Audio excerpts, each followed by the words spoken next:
Show you how to use a HAG. This is the HAG made by Abbey Tools. The reason why I like it, why I buy it, I like green stuff. So it's green and it looks good. We had a bent derailleur hanger here. Someone's twisted a chain out, and this camera zoom is really good quality. That's what you get for it. You spend more money, get good. So we're fixing a mate's bike here. He had a bent derailleur hanger. We had a bent cage here. We took this cage off, we straightened it up, and we saved the derailleur, but the chain was just too bent. We put a new Shimano chain on there. And we also have these giant wheels. Sometimes they come loose, and so they can spit your chain in here and just cause issues. So make sure that if you have any free hub slop, often it's just you got to take the rear wheel out. This is a Trance, I think this is a Trance 29er. It is a Trance 29er. You take your rear wheel out and just check, make sure there's no slop, tighten those cones up with a cone spanner, you're good to go. Otherwise, these giant wheels can spit that chain in there, and it's going to cause it's going to cause a jam up. It's going to cause a jam up. So this is the Abbey Tools. There's no instructions on the website. They're not super cheap, but they're green. So if you want to make the green, you got to sell the green. And so basically, this is your little guide here, and you just put it down there.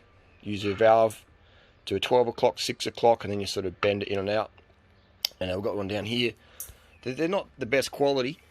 They're not the best quality. If you do get them a bit dry, they do seize up. Alright, so make sure they don't come with any instruction manuals. There's no care manual. There's no instruction manual. So if you do have a HAG, they can get a bit rusty in there, and then it's just going to become seized up in there. So make sure you do.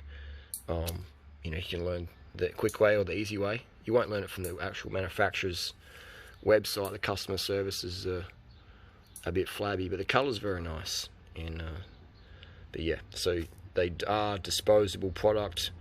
Not designed to really, it's a bit of a guessing game. Make sure you keep these lubed, because they can seize up, and then your tools. But it is good, because this will just eventually rust into the soil and remineralize. I can chuck it in the recycling bin. So we've got a new one here. Make sure you keep these lubed, otherwise they're just not the best quality. They'll just sort of seize up. But that goes for a lot of metal things. Keep them lubed. Keep them lubed. So there's no instruction manual how to use them. You got to come to my YouTube video. This is probably why you're watching this video, because you're like, how to use this thing.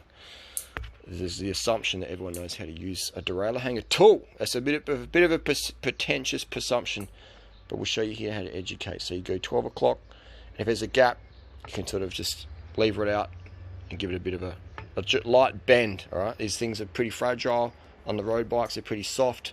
If it's a Sabello, here we've got a Sabello down here we're working on. These things are made out of cashew cheese, derailleur hangers.